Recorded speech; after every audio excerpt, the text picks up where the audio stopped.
안녕하세요. 대한민국 세계시민교육 콘텐츠를 널리 알리려는 브랜뉴즈 CD의 블루리본 선생님입니다. 여러분에게 선생님이 플라스틱을 줄이고 분리수거에 힘쓰자고 말한다면 어떨 것 같나요? 쓰지 않는 방에 형광등을 끄자고 한다면요?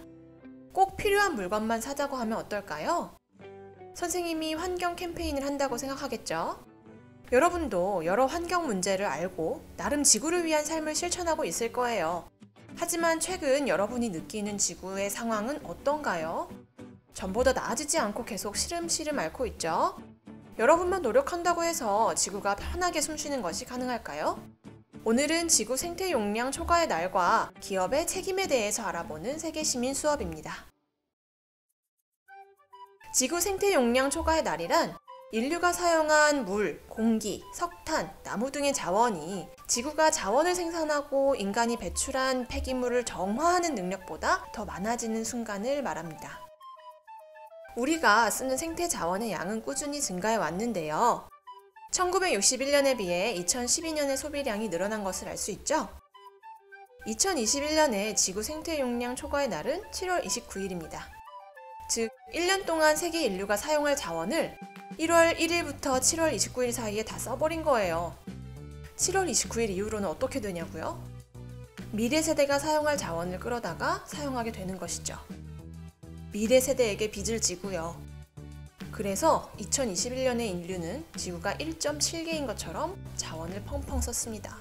지구 생태 용량 초과의 날은 1970년 12월 30일에서 1980년 11월 4일, 1990년 10월 10일, 2000년 9월 22일로 10년마다 한 달씩 빨라지는 추세입니다.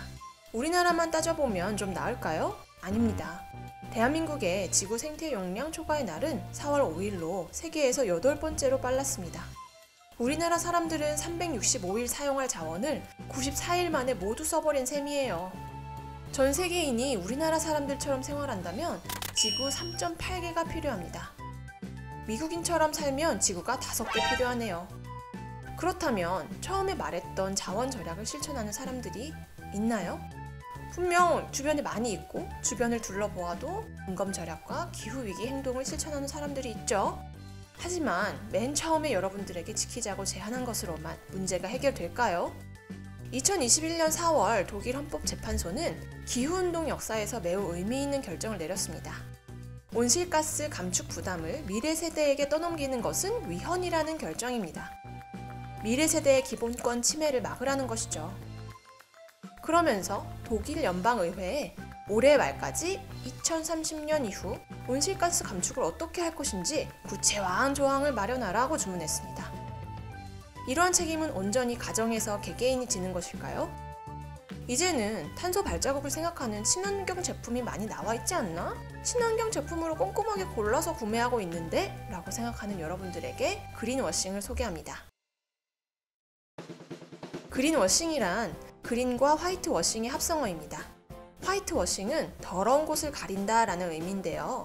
기업이 경제적 이윤을 목적으로 친환경이 아닌 상품을 친환경으로 위장시키는 것을 말합니다. 구체적으로는 효능에 관한 표시, 광고를 거짓으로 홍보하거나 포장하게 되죠.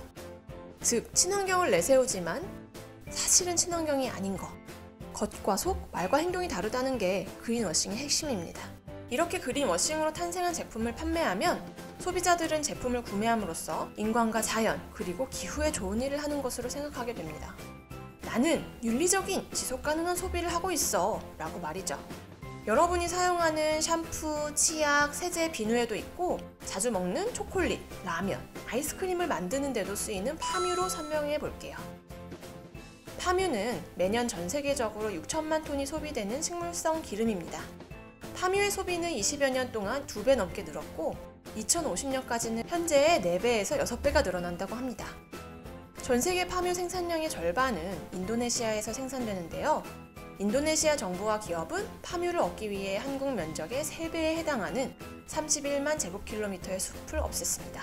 실제로 농지에서 일하는 농부들은 파뮤 기업에서 낮은 임금을 받고 독극물과 다름없는 제초제를 운반하며 건강 문제를 겪는 등 노예처럼 일하기도 하고요. 이런 상황에서 기업과 NGO들은 지속가능한 친환경 파뮤 생산을 늘리자는 RSPO 국제 인증을 만들었습니다. 하지만 현재 인증을 받은 농장이 1990년대에 코뿔소, 호랑이, 오랑우탄, 코끼리 등 멸종위기에 처한 거대 포유류들이 서식하던 곳에 위치하고 있기도 하고요. 지속 가능이라는 말을 붙여서 파묘 생산을 정당화한다는 그린워싱이라는 주장도 있습니다. 그리고 파묘가 그린워싱이라는 또 다른 이유는 바이오 에너지로 사용되기 때문입니다. 바이오 에너지 하면 신재생에너지, 친환경 에너지가 떠오르죠? 국내 바이오 에너지는 발전량에서도 전체 신재생에너지 발전량의 25% 이상으로 높은 비중을 차지하는데요. 이때 파묘를 원료로 하는 바이오 디젤이 재화석연료 온실가스 배출량보다 약 2.5배 높습니다. 파묘 사용은 결국 태양광, 풍력 등 건전한 재생에너지로의 전환을 방해한다는 점에서 재생에너지에 대한 그린워싱일 수 있습니다. 환경부와 한국환경산업기술원이 SBS에 공개한 자료에 의하면 2015년부터 2019년 사이의 친환경 위장제품 처리 현황 데이터 중 가장 많은 그린워싱 제품은 가구였습니다. 모두 237건이었고 대부분이 2원 등급을 사용한 가구라는 표현 때문이더라고요. 2원은 가구 자재에서 방출되는 포름알데히드를 기준으로 나눈 자재 등급을 의미합니다. 가장 친환경적인 SE0부터 E0, E1, E2까지 총 4가지의 등급이 있죠. 우리나라는 법적으로 E1이 최저 기준인데 이 자재를 사용했다고 친환경이라고 표현한 거죠.